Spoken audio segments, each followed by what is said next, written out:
Yan, dito naman po kami sa Bulacan. Start na naman guys ng pasok ang mga bata. Ngayon magtalang ako guys sa babae station kasi meron lang po ako sundo na pupunin lang po ako ng aking bahay. Ngayon guys, napakaganda talaga dito sa Bulacan. Ito, kinuha ko na sometimes si Santo Niño ko para i-alay ko sa kanya. Ngayon guys, lakad-lakad lang ulit tayo. Masarap dito sa Bulacan pag maaga, exercise. Yan po yung ginagawa ko dito. Start na naman po ulit ako mag-ikot-ikot dito guys ng pagtitinda ko.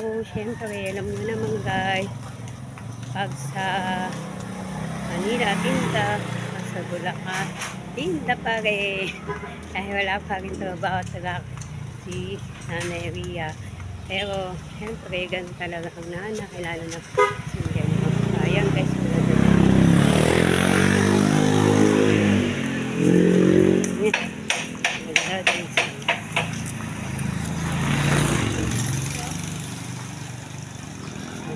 lakad lang. So, papunta ng labas ng gate ng station. Ang kay Pombo guys, ayan.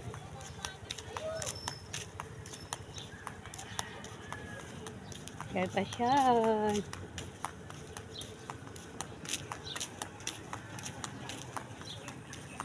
Ayan, ganda no guys. Ito yung ano to. Ano ito yung pato dito. Sa mga hardware yan na guys. Medyo alas 8 na nga po ako pupunta doon kasi siyempre pasukan. Ayos na naman kaya kambal. Hindi ko muna ato sa kasi natin ko sila kambal. Ito guys.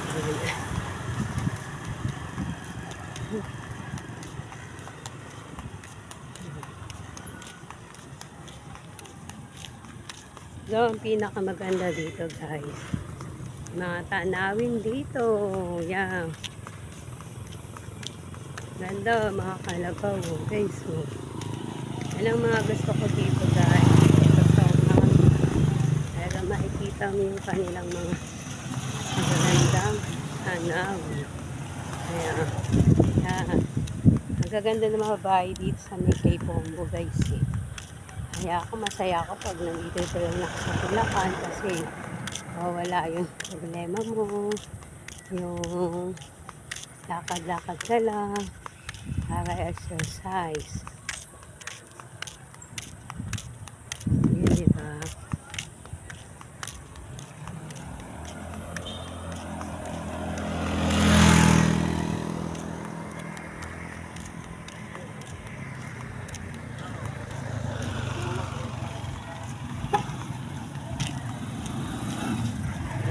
Kain na ng luto guys. Thank you guys. God bless you sa inyo. Nabili ko na ako ng luto para magaling ko ng babae kainin ko naman. Thank you guys.